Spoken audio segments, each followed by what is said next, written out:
Voilà, bonjour à chacun. Je suis comme plusieurs ici un vacancier. Je viens de vacancier depuis longue date dans le secteur. Donc, sinon, je viens de quitter assemblée à Saint-Giron, en Ariège, se réunit à Lorp-Santaraille, où j'étais enseignant, puisque depuis le 3 juillet, je suis à la retraite. Donc, un jeune retraité. Et donc, j'ai été sollicité pour partager avec vous la parole ce matin. Et je vais avoir deux lectures principales avec vous. Une première dans Matthieu, chapitre 20, du verset 17 à 28, et ensuite on basculera dans la Genèse, au chapitre 4, 16 à 26. Et je fais cette première lecture où il nous est dit, pendant que Jésus montait à Jérusalem, il prit à part les 12 disciples et il leur dit en chemin, voici, nous montons à Jérusalem et le Fils de l'homme sera livré aux principaux sacrificateurs et aux scribes. Ils le condamneront à mort et ils le livreront aux païens pour qu'ils se moquent de lui, le battent de verge et le crucifient, et le troisième jour il ressuscitera. Alors la mère des fils de Zébédée s'approcha de Jésus avec ses fils et se prosterna pour lui faire une demande. Il lui dit, que veux-tu ? Ordonne, lui dit-elle, que mes deux fils que voici soient assis dans ton royaume, l'un à ta droite et l'autre à ta gauche. Jésus répondit, vous ne savez ce que vous demandez. Pouvez-vous boire la coupe que je dois boire ? Nous le pouvons, dirent-ils. Et il leur répondit, il est vrai que vous boirez ma coupe. Mais pour ce qui est d'être assis à ma droite et à ma gauche, cela ne dépend pas de moi et ne sera donné qu'à ceux à qui mon Père l'a réservé. Les 10, ayant entendu cela, furent indignés contre les deux frères. Jésus les appela et dit, vous savez que les chefs des nations les tyrannisent et que les grands les asservissent. Il n'en sera pas de même au milieu de vous. Mais quiconque veut être grand parmi vous, qu'il soit votre serviteur. Et quiconque veut être le premier parmi vous, qu'il soit votre esclave. C'est ainsi que le Fils de l'homme est venu, non pour être servi, mais pour servir et donner sa vie comme la rançon de beaucoup. Cette première lecture, où Jésus est en discussion, échange profond, on va le voir après, avec ses disciples. Et je lirai aussi ce texte dans Genèse chapitre 4, versets 16 à 26, où il nous est dit, Genèse 4, 16 à 26, puis Caïn s'éloigna de la face de l'Éternel et habita dans la terre de Nod, à l'orient d'Éden. Caïn connut sa femme, elle conçut et enfanta Enoch. Il bâtit ensuite une ville et il donna à cette ville le nom de son fils Enoch. Enoch engendra Irad, Irad engendra Méhujaël, Méhujaël engendra Métusaël, Métusaël engendra Lémec. Lémec prit deux femmes. Le nom de l'une était Ada et le nom de l'autre Tsila. Ada enfanta Jabal. Il fut le père de ceux qui habitent sous des tentes et près des troupeaux. Le nom de son frère était Jubal. Il fut le père de tous ceux qui jouent de la harpe et du chalumeau. Tsila, de son côté, enfanta Tubal-Caïn, qui forgeait tous les instruments d'airain et de fer. La sœur de Tubal-Caïn était Naama. Lémec dit à ses femmes, Ada et Tsila, écoutez ma voix, femme de Lémec, écoutez ma parole. J'ai tué un homme pour ma blessure et un jeune homme pour ma meurtrissure. Caïn sera vengé 7 fois et Lémec 77 fois. Et je continue. Adam connut encore sa femme. Elle enfanta un fils et l'appela du nom de Seth. Car, dit-elle, Dieu m'a donné un autre fils à la place d'Abel que Caïn a tué. Seth eut aussi un fils et il l'appela du nom d'Énoch. C'est alors que l'on commença à invoquer le nom de l'Éternel. Voilà pour ces deux lectures. Peut-être vous dites quel est le lien. Alors moi j'ai bien sûr trouvé certains liens que je vais vous partager avec vous. Entre ces deux lectures, on commence par cette première relation avec Jésus et ses disciples. Jésus qui, plusieurs fois, est accompagné de ses 12, de ses disciples qu'il aime, qu'il forme, qu'il éduque. Alors la semaine dernière, c'était presque un peu la même thématique avec Tite, l'apôtre Paul qui dit à Tite, transmets la parole de Dieu. Et là, Jésus est en train de transmettre, d'enseigner ses disciples. Il le fait depuis plusieurs fois. Bon, je ne vais pas relire tous les évangiles, mais quand vous lirez les évangiles, on se rend compte que Jésus prend à part son peuple, prend à part ses disciples, et il leur parle. Il parle d'une façon parfois cachée, voilée, au travers de paraboles, des choses qu'il a envie de leur transmettre. Il le transmet, on va dire, goutte à goutte, petit à petit, pour que leur conscience puisse le comprendre, leur intelligence, leur foi. Et quand on connaît, nous, le déroulement, on se rend compte que combien le cœur est difficile à croire, à grandir. On serait presque là avec Jésus, avec ses disciples. Ce serait comme une école biblique, un institut biblique, une université biblique, avec 12 pasteurs qui se forment pour aller.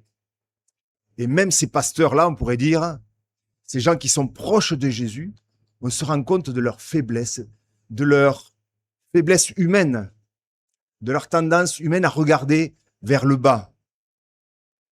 Dans cet entretien, Jésus est en train de leur transmettre, de leur dire qu'il n'est pas là il est là pour un royaume, pour le royaume. Il dit, le royaume est venu parmi vous. Et du coup, ses disciples, ils aiment Jésus pour ce royaume, ils attendent, comme tout le peuple juif. Mais il leur annonce aussi que ce royaume il va passer par sa propre mort, sa souffrance. Et là, ils sont assez imperméables à ça. Ils ne le comprennent pas encore. Mais il leur dit, le Fils de l'homme sera livré au princificateur. Tout le monde se moquera de lui. Il sera battu de verges, crucifié. Et le 3e jour, il ressuscitera. Et quand on connaît, vous l'avez certainement lu à Pâques, on sait que ses disciples, quand ils vont voir la résurrection, ah mais oui, il nous l'avait annoncé. Mais pourtant, il l'avait annoncé plusieurs fois, mais ils n'y croient toujours pas. Par contre, ils savent qu'il est bien quand même, ce prophète Jésus. Il est quand même intéressant, il le côtoie, il se forme avec, et Jésus va être quand même patient. Patient dans leur enseignement. Alors, moi qui étais enseignant, je trouve beaucoup de similitudes. On est avec des personnes, et nous sommes de ce peuple, et combien nous sommes versatiles, on change. Dans notre persévérance, pourtant le Seigneur nous appelle à avoir cette persévérance, et des choses qu'on a apprises, et parfois on sort d'un culte ou d'une rencontre, ou une grande...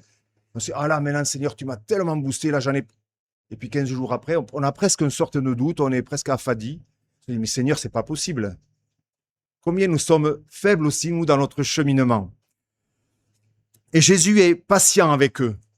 Il les connaît, il connaît leur cœur. Vous connaissez ce temps où Pierre va renier 3 fois et il va le réhabiliter 3 fois. Pierre revient, paie mes brebis, je t'aime. Quelle patience du Seigneur quand il nous enseigne, quand il prend soin de ses brebis, quand il prend soin de son auditoire, quand il prend soin de chacun. Il sait qu'ils comprennent en partie, mais il persévère dans cet enseignement. Et presque là, c'est poussé à l'absurde. Quand la mère des fils de Zébédée va se présenter et dire « Ah, mes 2 fils, là, eux, c'est quand même, ils sont bien quand même. Et ce serait bien qu'ils soient à ta droite, vraiment dans les lieux célestes. Ça c'est ma prière. » Alors pour une maman, c'est sûr. On veut toujours que son enfant, il s'en sorte le mieux dans la vie. Et il y a toujours, toujours le mieux dans la vie. Ce regard très matériel, très sur terre. Elle a le regard fixé sur terre, même si elle se dit, c'est dans ton royaume. Mais c'est déjà une récompense sur terre, c'est-à-dire se glorifier déjà, de s'assurer certaines choses avec une vision très matérialiste, très humaine des choses. Et Jésus, lui, va reprendre cette attitude avec douceur, avec bonté, en comprenant, mais non, c'est pas possible. Certes, vous allez boire, vous allez souffrir, vous allez avoir toutes sortes de tribulations, ça c'est sûr. Il le sait qu'ils vont avoir des tribulations. Vous boirez ma coupe. Mais ça, c'est pas ça qui compte. Et du coup, bien sûr, comme dans toutes les sociétés, ah ouais, toi tu demandes ça, ça irrite le groupe. Ça irrite. Un qui demande ceci, un qui demande cela. Donc il y a de l'irritation. Et dans cet enseignement, du coup, Jésus va devoir le réexpliquer. Et le réexpliquer. Et de génération en génération, il faut le réexpliquer. Et de se dire que Mais oui, le Fils de l'homme est venu pour servir et non pour être servi. Et malheureusement, on le connaît, il y a toujours des tensions dans la vie de l'Église, dans la vie du peuple de Dieu. Toujours cette tension entre, voilà, qu'est-ce qu'il faut suivre.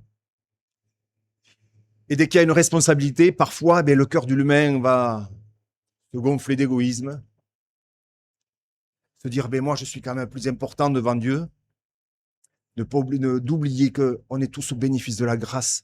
Je ne suis qu'un pécheur repentant et j'ai besoin de la grâce de Dieu, autant qu'un autre. Et donc, dans notre cheminement, Jésus est en train de nous dire, mais voilà, quand vous allez vous retrouver, qu'il ne soit pas comme ça comme parmi vous, les gens qui tyrannisent. On connaît notre société. On sait que dans, toutes les X années, on vote pour telle personne, tel président, tel député, tel maire. Certains sont très dévoués et il faut le reconnaître, c'est un service, c'est quelque chose et il faut prier pour, mais c'est pas toujours simple. C'est pas toujours simple.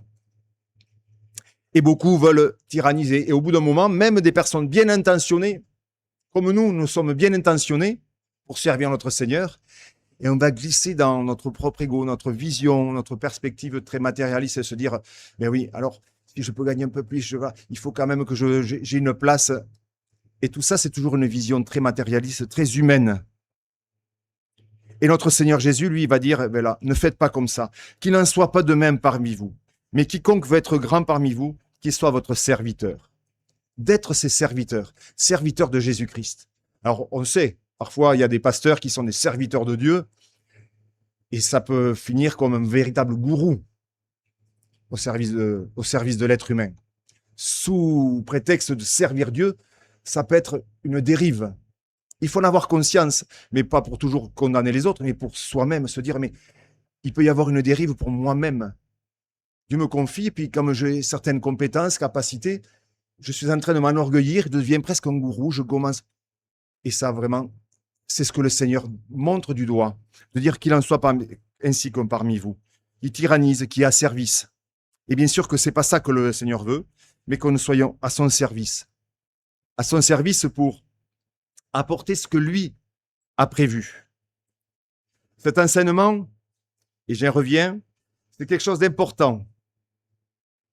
Jésus prend le temps d'enseigner, de ne pas servir son ego, d'être patient, de savoir qu'il y a la grâce, de persévérer jusqu'à la fin et de se dire, il va falloir enseigner, éduquer régulièrement et revenir à la tâche.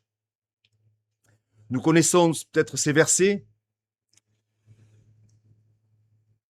où il nous dit « Mon peuple est détruit parce qu'il lui manque la connaissance ». C'est dans Osée. Mon peuple est détruit parce qu'il lui manque la connaissance. Donc il est important d'être fondé sur la parole et de se dire « Mais cette connaissance, elle vient de la parole de Dieu. Et donc je vais avoir besoin d'être enseigné régulièrement. » Et le peuple peut se dissoudre, détruit, parce qu'il lui manque cette connaissance. Vous connaissez certainement aussi cette parole de Corinthiens. La connaissance enfle, mais l'amour de Dieu édifie. Alors parfois, on entend même des personnes qui mettent en opposition la connaissance, la foi et l'amour. Et moi, je pense qu'il faut les deux. Si je dis que j'ai l'amour, mais que ça repose que sur mes propres sentiments, c'est encore un égarement, c'est me prendre pour Dieu et moi-même conceptualiser et moi-même définir qu'est-ce qui est l'amour. Alors que l'amour va venir de la connaissance et cette connaissance doit produire de l'amour. Bien sûr, si c'est une connaissance qui me fait camoufler pour dire moi je connais presque toute la Bible par cœur, difficile quand même, hein, mais si j'ai des grandes connaissances, si c'est pour me gonfler dans mon estime, me dire mais je suis quand même... C'est vain. Qu'est-ce que je vais en faire? Est-ce que je vais être au service? Et si je reviens à Jésus-Christ, qui lui connaissait la parole, il était la parole faite chair, et qui vient pour servir. Donc cette fonction de servir, et cet enseignement, et donc cette parole, cette connaissance est nécessaire pour produire bien sûr cet amour, produire quelque chose à la gloire de Dieu. Dans Daniel, il est dit, scelle le livre jusqu'à la fin, et alors plusieurs le liront, et la connaissance augmentera. Dès le livre de Daniel, Daniel a voilà, des révélations. Dieu lui permet de connaître beaucoup de choses. Il dit, mais scelle ce livre. Et un jour, il y en a qui le découvriront, ils vont l'ouvrir et cette connaissance augmentera dans son peuple. Et nous sommes au bénéfice de la connaissance de ces textes puisqu'ils ont été ouverts. Christ est venu accomplir toute la loi, accomplir toute la parole, présent parmi nous, faire venir au milieu de nous ce royaume qui est déjà parmi nous, mais qui est aussi dans les lieux célestes. Un jour, il y aura pleinement cette révélation complète. Et Daniel, voilà, dans ce texte, dit, voilà, c'est Dieu qui lui dit, ce texte-là, tu le scelles, et un jour, ça va servir. Cette connaissance augmentera. Quand j'aurai décidé, il y aura un besoin pour ce peuple, et bien la parole sera là pour édifier, pour encourager. J'ai besoin d'être enseigné. Et je reviens dans, pour pas être trop long non plus, dans mon texte de Genèse. Dans la Genèse, je vous ai lu, vous connaissez l'histoire de Caïn et Abel, donc je n'ai pas relu. Caïn qui a tué Abel, que Dieu a dit, mais non, ta vie sera épargnée, celui qui te tuera sera vengé 7 fois. Et Caïn, lui, j'ai lu tout ce petit texte, il va s'éloigner de la face de l'Éternel. Et il va habiter dans la terre de Nod, et il y a toute sa descendance de Caïn, que je vous ai lu, avec Lémec, qui lui va presque être insolent par rapport à Dieu, puisque Dieu avait dit à Caïn, si on te tue, tu seras vengé 7 fois. Et lui, Lémec, c'est encore mieux. Je fais un peu de la surenchère sur Dieu. Moi, si on me venge, je serai vengé 77 fois. Donc c'est presque une insulte à Dieu. Et dans cette filiation, on pourrait dire, c'est pour cela que j'ai repris ce texte, dans cet enseignement, il y a tout un peuple qui fait partie de, on pourrait dire, de la grâce de Dieu, même c'est sûr, c'est la grâce de Dieu, la bénédiction de Dieu, alors qu'il rejette Dieu. Caïn s'éloigna de la face de l'Éternel. Donc on est dans le début de nos civilisations, une filiation de Caïn qui s'éloigne de l'Éternel, qui refuse Dieu. Et ses descendants, qu'est-ce qu'ils vont faire? Eh bien, ils ont les capacités, ils ont de l'intelligence, ils ont plein de choses. Et ces descendants, eh bien, ils vont habiter sous des tentes, avoir des troupeaux, de l'élevage, certainement être très forts dans l'élevage, avoir des grands troupeaux, de l'abondance matérielle. Jubal, lui, il joue de la harpe et du chalumeau. C'est ce descendant de Caïn. Il a des compétences en musique extraordinaires. C'est quelqu'un de doué, c'est un artiste. Alors, il y en a un, c'est un agriculteur. Il a tout l'élevage, il s'occupe des troupeaux. L'autre, il va s'occuper de tout ce qui est artistique. Jouer des instruments, de la musique, certainement écrire des textes magnifiques. Tubal-Caïn, lui, il va forger de l'airain et du fer. Encore là, c'est encore mieux que peut-être Gustave Eiffel, on ne sait pas, c'est la prolongation. Mais déjà à cette époque, on est au début de nos civilisations, c'est des personnes qui ont des compétences et Dieu a donné l'intelligence à l'être humain pour utiliser, pour faire. Mais je dirais que malheureusement, ces trois types-là qu'on voit, d'agriculteurs, d'artistes et de technologie, de techniciens qui travaillent le fer et tout, il faut partir de cette filiation qui s'est éloignée de la face de l'Éternel. Donc je peux avoir des compétences dans l'enseignement, moi qui étais enseignant, j'enseignais mes élèves pour avoir des compétences, pour mettre en valeur ces compétences, et certains étaient plus artistes, qui joueraient du chalumeau, de la harpe et toutes sortes d'instruments, d'autres étaient plus sur la technologie, d'autres plus dans l'élevage, enfin voilà, vous comprenez. Mais malheureusement, cette filiation, elle s'éloigne de l'Éternel, c'est terrible. Mais heureusement, j'ai lu jusqu'à ce verset 26, « C'est eu un fils », c'est alors que l'on commença à invoquer le nom de l'Éternel, cette deuxième branche d'Enoch, des fils de Seth, qui, eux, vont louer l'Éternel, ils vont honorer l'Éternel. Ce matin, nous sommes venus pour l'adorer, l'honorer. Lui seul en est digne. Sois mon maître, toi seul, c'est ce que l'on a chanté tout à l'heure. Et de se dire, eh ces compétences-là, ces capacités que Dieu nous donne, à quoi elles me servent? Est-ce que c'est pour m'éloigner de Dieu et regarder mes yeux sur terre et de dire, j'ai créé beaucoup de choses. La semaine dernière, c'était sur la Sagrada Familia. Et se dire, est-ce que j'édifie pour me glorifier l'être humain dans tout ce qu'il est capable de faire? ou est-ce que je vais louer Dieu? Est-ce que je m'approche de l'Éternel? Et quand je vais le faire, c'est pas pour mettre en opposition, parce que parfois, il y en a qui vont, malheureusement, hein, certains vont dire, ah non, non, les chrétiens, il faut pas qu'ils soient trop artistes. Mais pas du tout. David était un des plus grands chantres et qui a écrit des textes magnifiques, qui jouait de la musique, qui apaisait le roi Saül. Donc, la musique, elle est bonne. Les dons que Dieu nous donne, ils sont bons à mettre en valeur. Mais pourquoi faire? Est-ce que c'est pour honorer Dieu ou simplement honorer l'homme? Donc, dans mon enseignement, quand j'éduque, quand j'enseigne, et je crois que quand Jésus a enseigné ses disciples, il voulait aussi qu'ils puissent consacrer ce qu'ils avaient pour le service de Dieu, pour servir Dieu et servir le prochain. Et quand je fais pour le prochain, c'est pas pour ma propre gloire, même si j'ai de la satisfaction. Hein. Le Seigneur m'encourage. Je ne prends pas que des coups de bâton. Des fois, j'ai des moments de louange et je peux dire, oh Seigneur, quelle bénédiction aussi, tout s'est bien passé, je suis encouragé, on m'a félicité. Ça fait toujours du bien. Mais de faire attention, de dire, mais c'est à Dieu seul la gloire. Soli Deo Gloria, à Dieu seul la gloire. C'est pour lui seul que je veux avancer. Et que ce soit lui qui soit honoré. Et quand on voit, voilà, ces deux, quelques générations après, quelques temps après, et bien l'homme va construire cette tour de Babel pour essayer de se rapprocher, pour presque une insulte à Dieu, pour être plus fort que Dieu. Pour montrer que je vais dans le ciel, je suis Dieu. Ça, c'est le regard humain. Et Dieu va séparer tout ça. Et la génération aussi, c'est Noé, à qui Dieu donne une compétence extraordinaire de construire une arche, donc super charpentier, pour mettre tous ces animaux dedans, flotter pour plusieurs. C'est quelque chose d'extraordinaire d'avoir cette compétence et qui va être au service de Dieu. Et quelle joie de se dire, mais quand je fais mon travail, je le fais aussi. Tout ce que vous faites, faites-le pour le Seigneur et non pour les hommes. Moi, j'ai chanté ça quand j'étais enfant à l'école du dimanche. Tout ce que vous faites, faites-le de bon cœur, comme pour le Seigneur et non pour les hommes. Et donc, c'est ce cheminement. C'est un regard différent dans notre vie. De se dire, mais qu'est-ce que je veux faire? J'ai plein de dons, comme toutes ces personnes. Des dons qui vont servir. Et que quand je le fasse, quand je fais mon travail, je puisse le faire avec joie et pour la gloire de Dieu. D'avoir en tête Caïn qui s'éloigna de la face de l'Éternel, avec malheureusement des générations qui s'éloignent de l'Éternel. Et Seth qui va s'approcher, invoquer le nom de l'Éternel.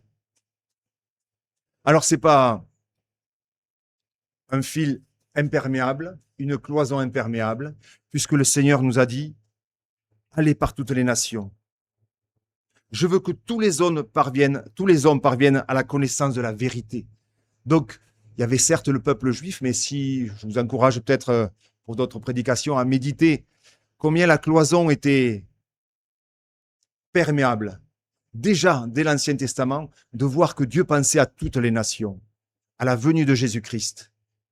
Il donne sa vie pour toutes les générations, toutes les nations, pour que chacun puisse connaître et ne pas rester dans sa focalisation, se dire « mais je suis perdu, je fais partie de la ligne ». Alors là, surtout pas.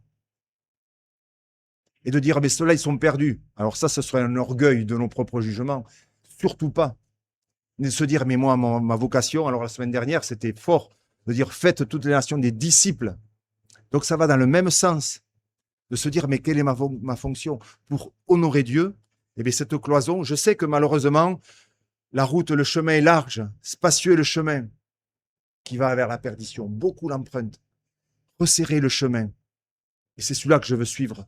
Mais je veux m'occuper de ces personnes qui se trompent et d'être là comme panneau de signalisation, de dire, Jésus-Christ est la porte. Il est le sauveur du monde. Il est venu pour servir et que nous soyons des exemples, des modèles de Jésus-Christ. Et dans toutes les fonctions que nous avons, comme je viens de le lire pour tous ces enfants de Caïn, nous avons tous des métiers différents. Alors certains arrivent à la retraite, comme moi, mais il n'y a jamais de retraite pour servir Dieu. Hein. On est toujours au service. Toujours être, les personnes que nous côtoyons autour de nous, dans notre travail ou d'un temps de retraite, nos voisins, que nous puissions avoir à cœur de se dire, mais cette personne, est-ce elle sert Dieu? Est-ce que c'est juste bâtir sa maison, avoir son confort et elle oublie que l'essence même, c'est de se rapprocher, de louer l'Éternel. Et si on s'éloigne de l'Éternel, c'est terrible. Et d'avoir à cœur d'aller chercher ses brebis. Et d'avoir conscience Voilà, nous avons besoin d'être ses disciples, utiles à son service. Que le Seigneur nous guide à cela. Je voulais terminer par une lecture dans Colossiens 3, 11 à 17. Je terminerai ma prédication par l'épître Colossiens, le chapitre 3, versets 11 à 17.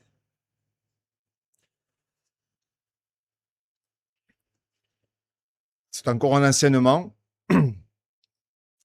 Il n'y a ici ni grec, ni juif, ni circoncis, ni incirconcis, ni barbare, ni scythe, ni esclave, ni libre, mais Christ est tout et en tous. Ainsi donc, comme des élus de Dieu, saints et bien-aimés, revêtez-vous des sentiments de compassion, de bonté, d'humilité, de douceur, de patience. Toutes ces valeurs qu'on a pour l'éducation, l'enseignement, avoir compris la grâce pour chacun, la grâce pour nous déjà. Supportez-vous les uns les autres, et si l'un a sujet de se plaindre de l'autre, pardonnez-vous réciproquement, de même que Christ vous a pardonné. Pardonnez-vous aussi. Mais par-dessus toutes ces choses, revêtez-vous de l'amour qui est le lien de la perfection, et que la paix de Christ à laquelle vous avez été appelés, pour former un seul corps, comme cet édifice, je fais partie de cette pierre de la Sagrada Familia, règne dans vos cœurs et soyez reconnaissants que la parole de Christ demeure en vous, dans toute sa richesse. Instruisez-vous et exhortez-vous les uns les autres en toute sagesse, par des psaumes, par des hymnes, par des cantiques spirituels, chantant à Dieu dans vos cœurs en vertu de la grâce, cette grâce que Dieu nous a faite, et de nous encourager les uns les autres par sa parole. On a tous besoin d'enseignement, d'être enseignés, d'enseigner et d'être enseigné, d'être réconforté, d'être relevé, d'être corrigé parfois.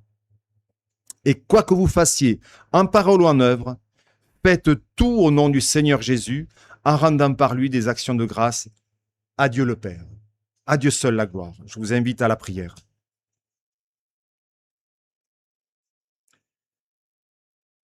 Seigneur notre Dieu, merci de ta parole, qui nous éclaire, qui nous enseigne. Tu es présent dans nos cœurs et ton esprit nous révèle ton conseil. Que nous soyons affermis, persévérants jusqu'au jour où tu viendras nous chercher. Et que nous ayons à cœur chacun de semer, de faire connaître ton beau nom, la bonne nouvelle de Jésus-Christ, l'évangile, le salut, la grâce, l'amour de Dieu. Aide-nous à le transmettre, aide-nous à l'enseigner, à le vivre pleinement. Tout cela pour ta gloire, notre Dieu. Amen.